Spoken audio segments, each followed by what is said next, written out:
Assalamualaikum warahmatullahi wabarakatuh. Perkenalkan, nama saya Muhammad Aksyal Afri Andri. Di sini saya akan memberikan sebuah jawaban mengenai proyek individu UTS Computer Networking.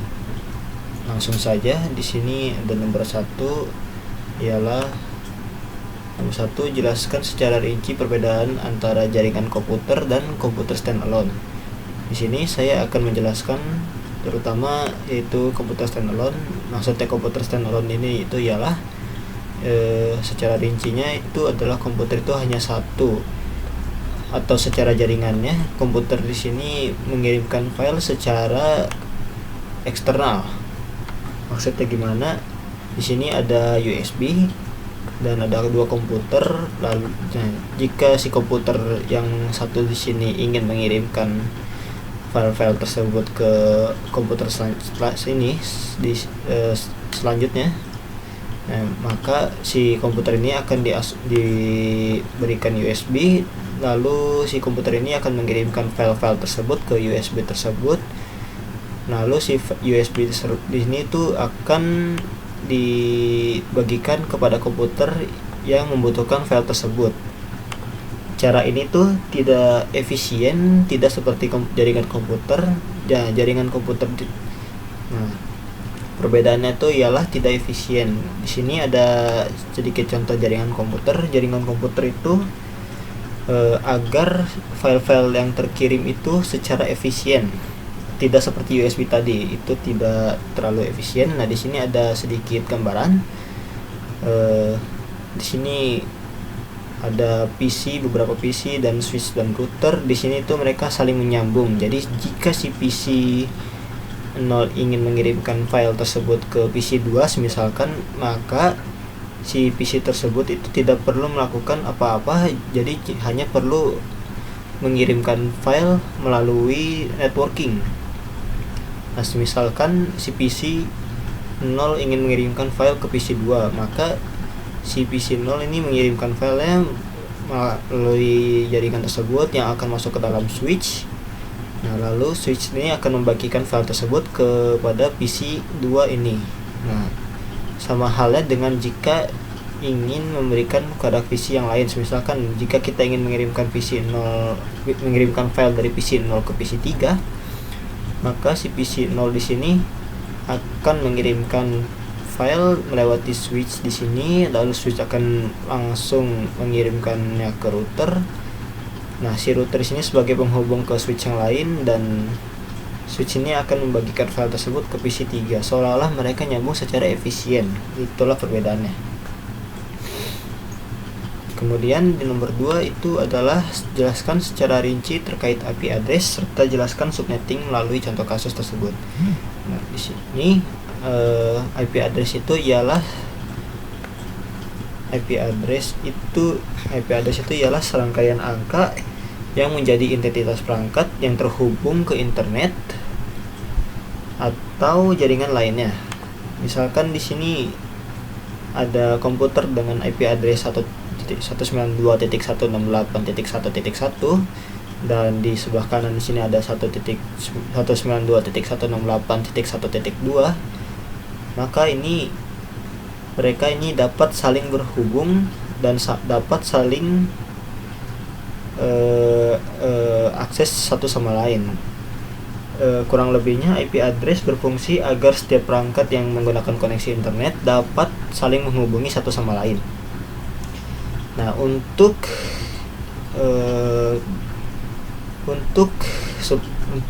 contoh kasus ini yaitu subnetting, di sini saya bisa jelaskan secara ini.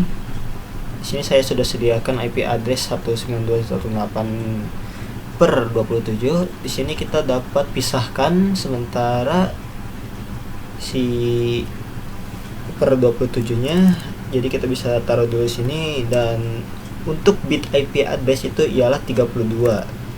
Nah, di sini kita bisa kurangkan 32 dengan 27 yang maka hasilnya sama dengan 5.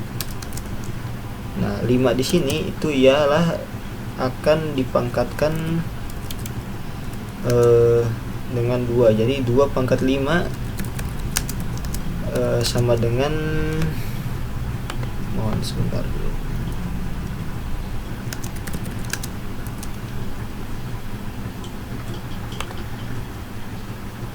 Dua pangkat 5 di sini itu ialah 32. Habis itu kita dapat hitung total IP-nya.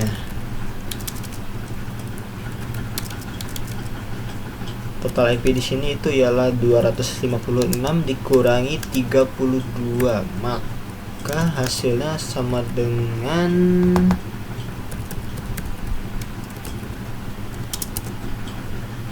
256 dikurangi 32 sama dengan 224, maka total IP-nya adalah 224. Nah, jadi subnet mask yang akan kita masukkan adalah 255/255.255. Di akhir sini kita akan masukkan 224. Nah, untuk cara menghitung IP network dan IP networknya kita akan ambil 0. Lalu IP broadcastnya otomatis karena penggunaannya itu adalah 32, maka kita akan taruh 31 karena angka mulainya itu adalah dari 0. Jadi dihitung dari 0 itu anggapnya 1 hingga 31 itu jadi 32. Maka IP range-nya ialah 1 sampai 30. Maksudnya IP range 1 sampai 30 itu gimana? Yaitu adalah penggunaan IP address-nya masing-masing switch atau masing-masing ini. Jadi maksudnya itu gimana? Jadi pada satu komputer itu dapat menggunakan IP dari 192.168.1.1 hingga 192.168.1.30. Kemudian nomor 3 ada jelaskan secara rinci apa fungsi dari network model. Nah, maksudnya network model itu ialah network model adalah model basis data yang dipahami secara fleksibel untuk merepresentasikan objek secara hubungan antar objek. Nah, terus di dalam network model itu ada dua model, yaitu OSI layer dan TCP/IP layer.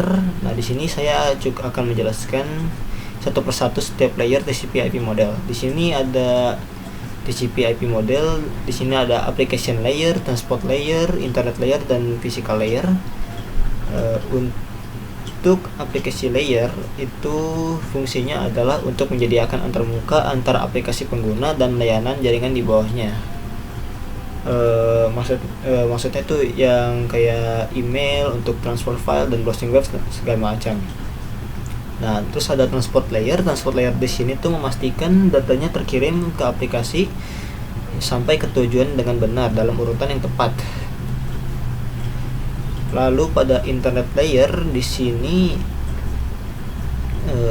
layer ini tuh bertanggung jawab untuk mengirimkan paket ke alamat IP yang tepat di jaringan tersebut melalui routing, yaitu proses memilih jalur terbaik untuk mengirimkan paket ke tujuan alamat yang berbeda. Terakhir ada physical layer. Physical layer tuh mengirimkan data secara fisik melalui media jaringan dan menangani komunikasi di jaringan lokal. Kemudian di nomor 4 menjelaskan secara rinci fungsi dari perintah Cisco dengan live simulation. Di sini saya sudah membuka Cisco packet tracer-nya. Di sini saya akan menambahkan router dan 2 PC dan 3 PC saja dan 1 switch. Nah, di sini router ini berfungsi untuk menyatukan si PC-PC tersebut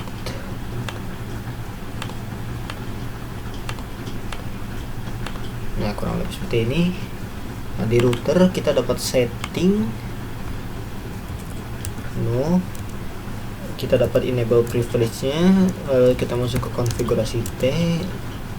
Nah, di konfigurasi T ini banyak komen-komen dasar, seperti contoh hostname. Kita dapat memberikan nama untuk si router tersebut. Di sini saya akan menambahkan nama Horizon. Nah, namanya sudah. Habis itu kita dapat menambahkan sebuah secret untuk si router tersebut tidak dapat diakses kecuali mereka memiliki password tersebut. Di sini saya akan menambahkan Horizon saja.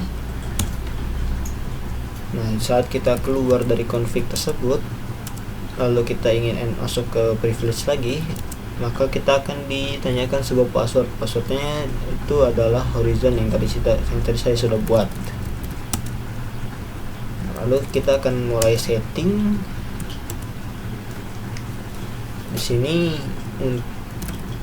langsung saja saya akan masuk ke interface fast internet 0.0, itu nyambung ke switch. Di sini saya akan dinyalakan dulu dengan command no shutdown. Lalu saya bisa beri IP address dengan IP 192.168.1.1 dengan subnet yang 255.255.255.0. lalu kita exit. Selanjutnya kita dapat menambahkan IP yang tersambung ke laptop sini, komputer sini. Di komputer sini harus beda, maka saya akan settingnya dengan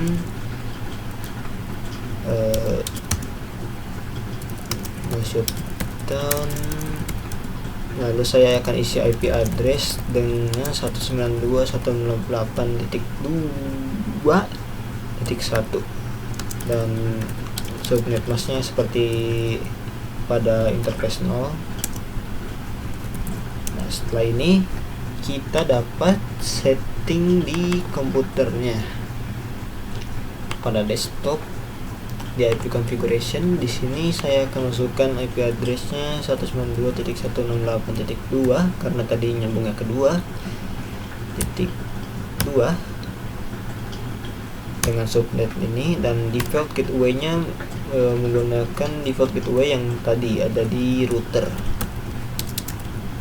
Nah, seperti ini. Lalu pada PC yang di sebelah sini, yaitu kita akan menggunakan IP address 192.168.1.3 karena saya ingin yang di kiri itu berarti 1.2 dengan default gateway 192.168.1.1. Selanjutnya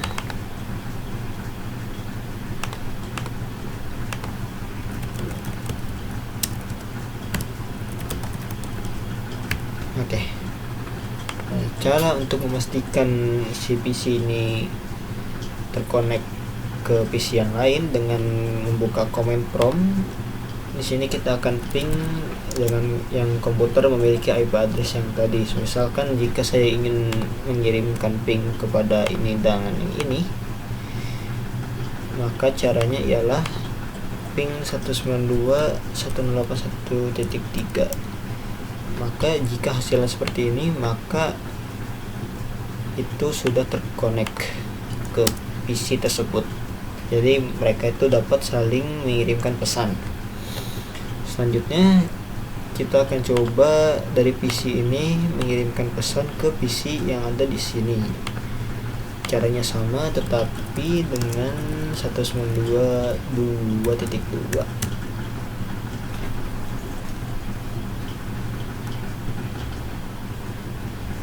Kita bisa lihat di sini sudah mulai terkirim pesannya. Nah, artinya di sini ialah PC tersebut dapat saling bertukar atau saling berhubungan untuk mengirimkan file-filenya. Mungkin saya tuliskan dari nomor 4. Selanjutnya dan nomor 5, jelaskan fungsi dari VLAN dan cara membuat VLAN tersebut dengan live simulation. Cara membuat VLAN atau pertama, fungsi dari VLAN itu ialah Sebagai contoh, fungsi utamanya itu ialah si VLAN seperti ini. Normalnya si switch ini akan saling menyambung kepada switch lain agar mereka dapat komunikasi kepada saling PC-PC yang lain, seperti contoh ini. Nah, seperti ini. Jika ingin mengirimkan dari sini ke sini, maka itu perlu nyeting-nyeting banyak, bahkan dari switch juga. Nah, untuk VLAN ini itu ialah jaringan yang virtual. Jadi misalkan ya tadi kan ada 3 switch. Nah, di dalam satu switch ini terdapat 3 switch. Nah, cara membuatnya itu ialah kita akan menambahkan 2 komputer lagi di atas di sini, lalu kita sambungkan.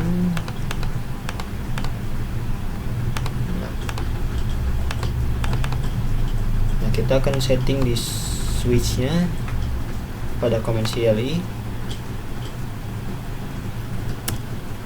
Kita akan enable privilege, lalu kita akan masuk ke konfigurasi terminalnya.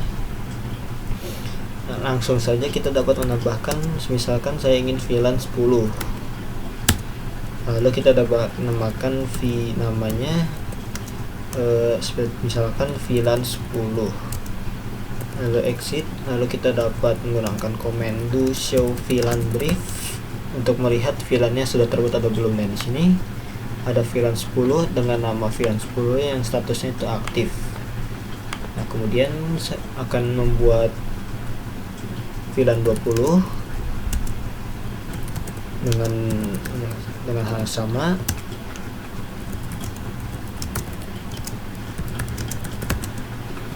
Maka jika sudah seperti ini, maka kita hanya perlu menyambungkan. Jadi saya ingin 2 yang di sini itu adalah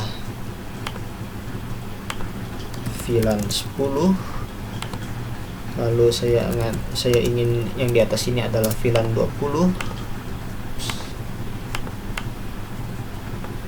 Caranya ialah kita harus memastikan dulu si fast outputnya.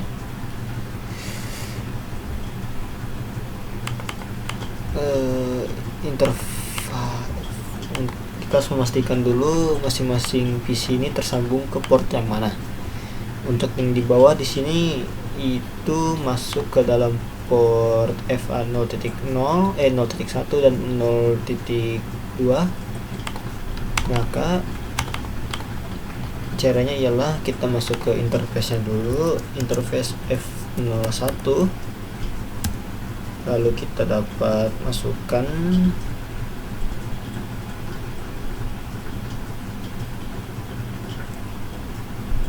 switch port mode access, switch port access VLAN 10. Nah, maka VLAN-nya ini akan nyambung, maka si port ini akan menyambung kepada VLAN 10. Nah, seperti yang dilihat, berarti si VLAN yang ini menyambung kepada VLAN 10. Lalu di PC sini itu adalah FA2, maka kita akan melakukan hal yang sama.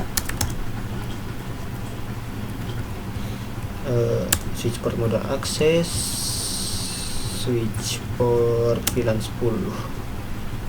Maka dua-duanya sudah nyambung ke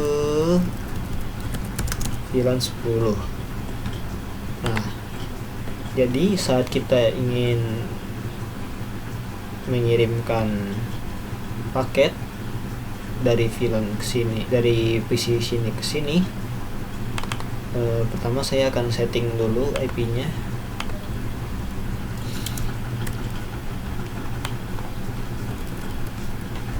Di sini 10, lalu di sini 10.3.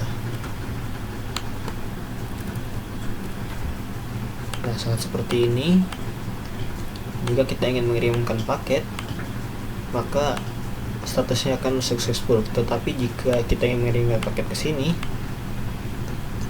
di sini, oke, bentar, saya akan coba tambahkan dulu VLAN 20 nya sama halnya kayak tadi. Agar cara cepatnya kita menggunakan INT range dari F0/3 hingga F0/4. Lalu kita bisa nyalakan, kita ubah switch portnya ke mode akses. Lalu kita sambung, kita akseskan ke VLAN 20.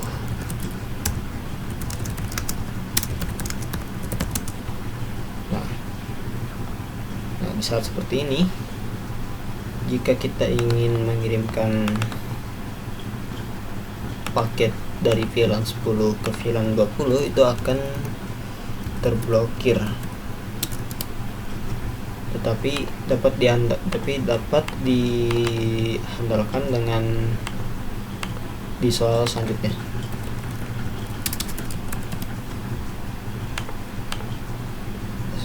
Kita bisa lihat di sini, jika kita ingin mengirimkan dari sini ke sini, maka statusnya failed. Jika kita ingin mengirimkan sesama, hasilnya successful. Selanjutnya, nomor 6, jelaskan cara menghubungkan antar VLAN menggunakan router. Nah, di sini maksudnya itu gimana? Maksudnya itu adalah dari VLAN 20 itu dapat menghubungkan ke VLAN 10. Seperti yang tadi kita lihat, di 20 ke 10 ini dia tuh statusnya failed. Maka kita ingin statusnya itu adalah successful. Gimana caranya? Yaitu kita menggunakan sebuah router. Kita pakai router yang ini saja. Kita bisa ini dulu, saya rapihkan dulu.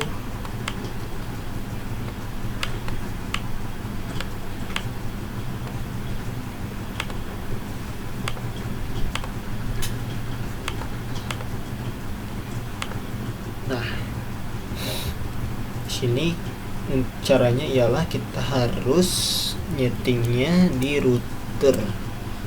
Terutama kita masuk ke privilege, konfigurasi T, kita nyalakan dulu portnya dengan F0 dengan no shutdown. Lalu pada ini kita dapat di switch dulu, kita dapat ubah si port yang nyambung ke router ini ke mode terang. Jadi INT FA5, kita ubah portnya ke mode terang. Lalu kita mulai setting IP-nya. Nah, di sini kita sudah masuk ke interface fast internet 0. Maka kita langsung mulai saja mengisi IP address-nya 192.168.1 dengan subnetnya yang default. Nah, lalu kita masuk ke interface F0, tapi dengan menambahkan titik 10, yaitu masuk ke VLAN sub interface yang 10. Terutama di sini kita akan mengencapsulation dulu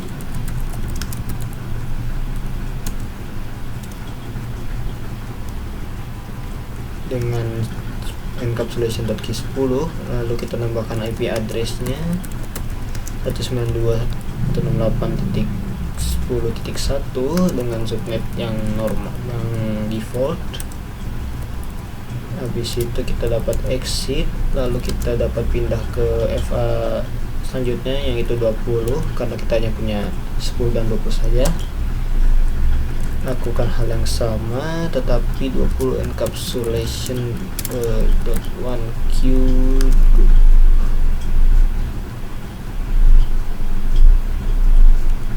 Habis itu kita menambahkan IP address 192.168.20.1 dengan subnet yang default.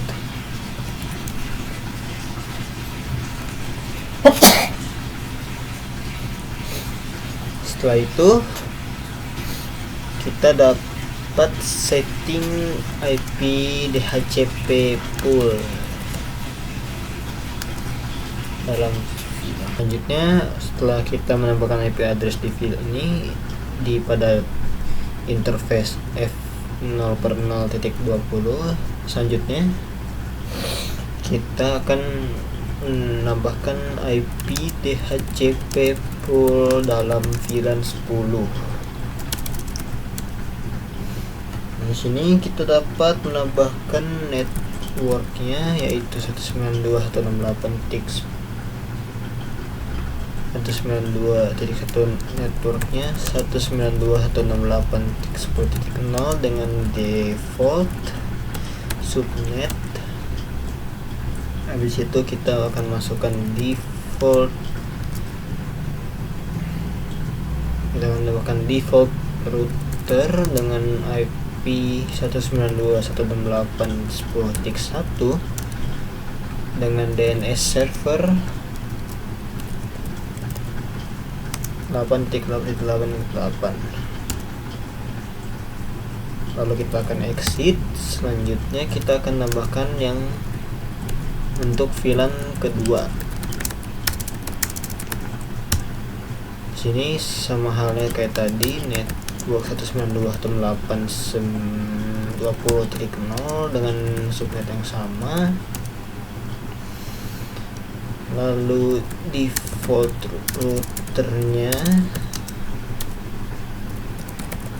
192.168.20.0 itu dari 1 dengan DNS server yang sama. Lalu kita exit. Setelah kita setting IP DHCP nya, kita dapat mengubah si PC nya tersebut menjadi DHCP. Nah, seperti kita lihat di sini sudah masuk secara otomatis, tidak perlu ditambahkan. Saya akan ubah semuanya ke DHCP.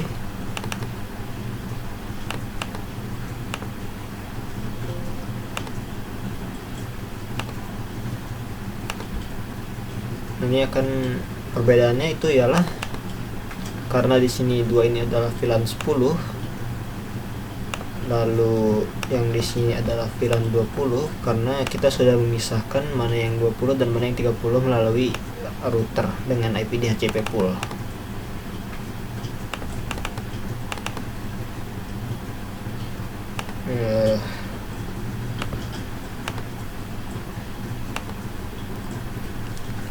Nah, di sini sudah terganti semua secara otomatis IP addressnya. Lalu kita akan coba mengirimkan paket dari sini ke sini. Apakah dia successful? Dia akan successful. Nah, jika kita ingin mengirimkan paket dari sini ke sini,